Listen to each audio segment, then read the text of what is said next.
Hey, yo, what's happening? Your boy Fleetwood, tapping in one time for the one time, trucker like Tizzle, back with another video today, man. Hey, look, today I'm just gonna talk a little bit about, truckers etiquette, man. Yeah, I think that need to be touched on a little bit, man. I ain't seen that being touched on out here in the YouTube community, you know what I'm talking about? So today we gonna discuss truckers etiquette, man. Some of the do's and the don'ts, you know what I'm talking about? Fleetwood. All right, YouTube. Your boy Trucker Like Tizzle, man. I'm out here in Winder, Georgia, about to pick up. We're gonna talk about truckers etiquette a little bit, man. Some of the do's and the don'ts. Since I'm here, this would be the perfect time to talk about some of the shipping and receiving do's and don'ts. When you get your door, man, you finally get your door.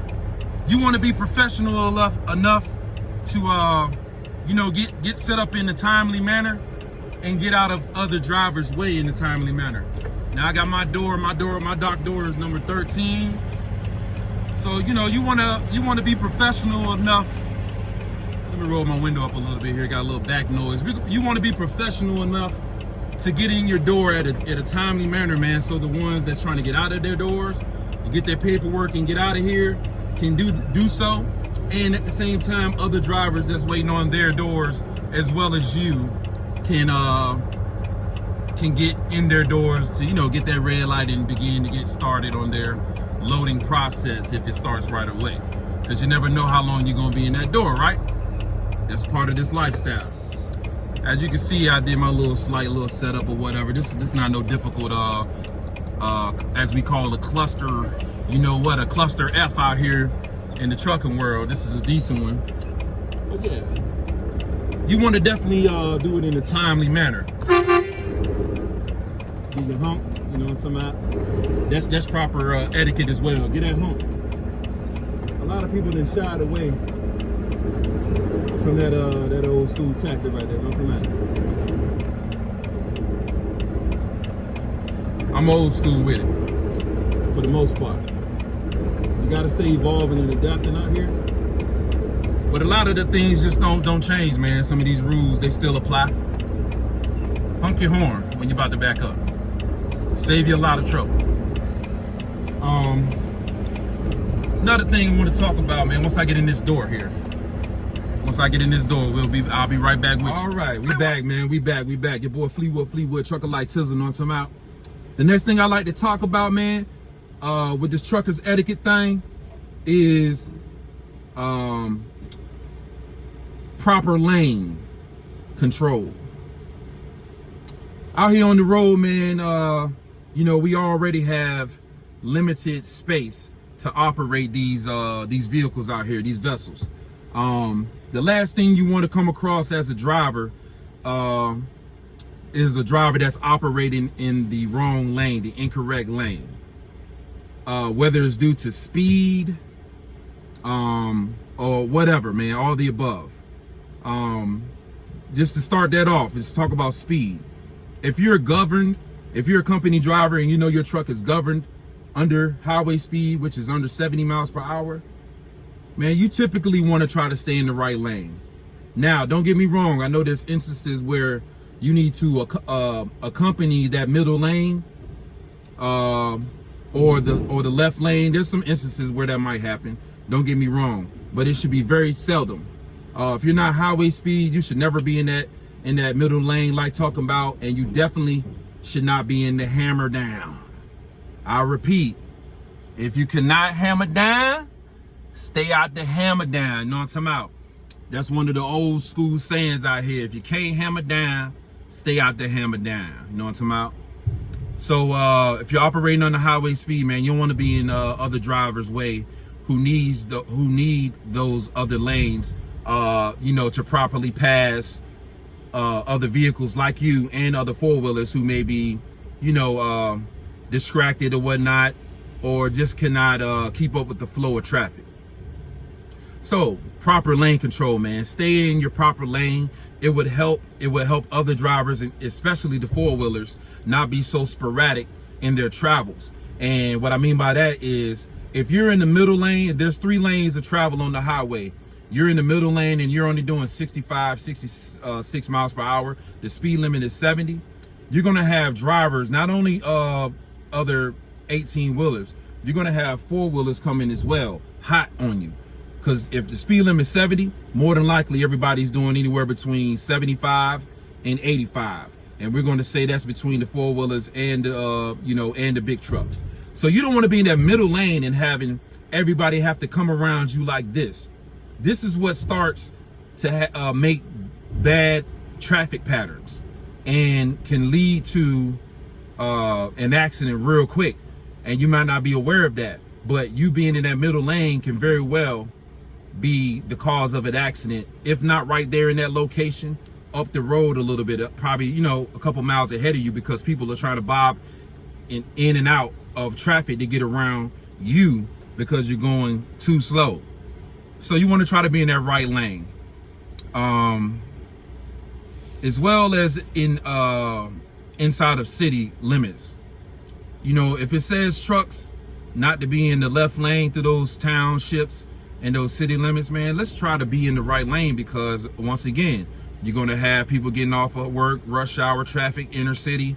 They're going to be driving crazy and doing crazy things to try to get around you. They always want to beat us. You got to keep that in mind. All 4-wheelers would like to beat a semi-truck, regardless of what it is they want to get in front of us. You got to keep that in mind, man. So if you could control that, us as the professionals are supposed to be in control of that. We're supposed to control the traffic patterns, and the way that it flows. We're supposed to be professional enough as drivers to communicate that, even though we know nobody's on the CBs nowadays. But yeah, we're supposed to communicate. Okay, and next on my list, man. Next on my list is courtesy, professional courtesy. If you're in heavy traffic, whether it's lane closures or accident traffic or whatnot,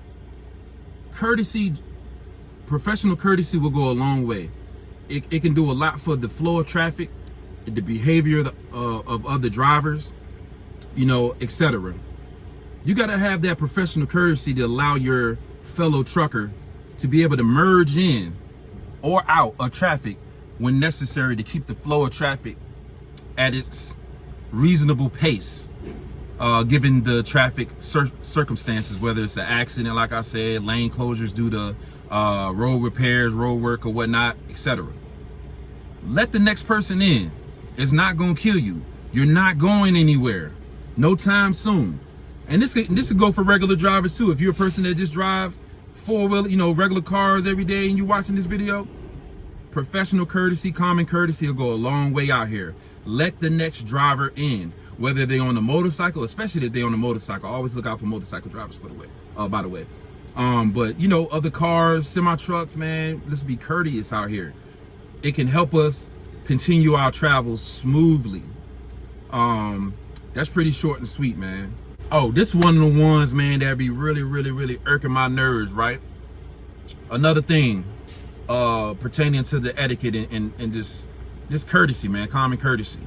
If you're at a shipper receiving you in your park and you're watching the driver come in, and the same struggle you went through coming in to find that shipping office or that receiving office, don't just let your fellow truck driver go by you or do the same thing you just did.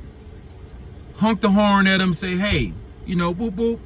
Hey, the door over here, the door located over there, or you got to park over here to access this over here first. Don't drive in. They're going to make you come back out, park, and then come in. Don't just watch us come by you and you already know what's going on with the program. You just allow us to make the same mistake. Come on, man. That's unethical, and that's just not, like, you're a greaseball out here. You know what I'm talking about? Like, tell us what's going on. You know what I'm talking about? Because that's what I would do for you. And that's what you should want your fellow driver to do for you as well. Let us know that we're about to do the same thing you did. You know what I'm talking about? That'll save us a lot of trouble, man. Oh, and this gotta be one of the big ones. This gonna be the last one, because I ain't gonna make this video too long, right? I'm just getting started with this, so I'm kind of, I'm gonna be a little bit all over the place, but I'm gonna try to touch on things that need to be said. And if y'all got some things you would like me to make videos on, feel free to leave that in the comment section. And if you agreeing with what I'm saying, or if you disagree with what I'm saying, leave that in the comment section, man. I want all of that, man. Your boy Trucker Like Tizzle. But look, let me see. What's this last one gonna be about? tomorrow.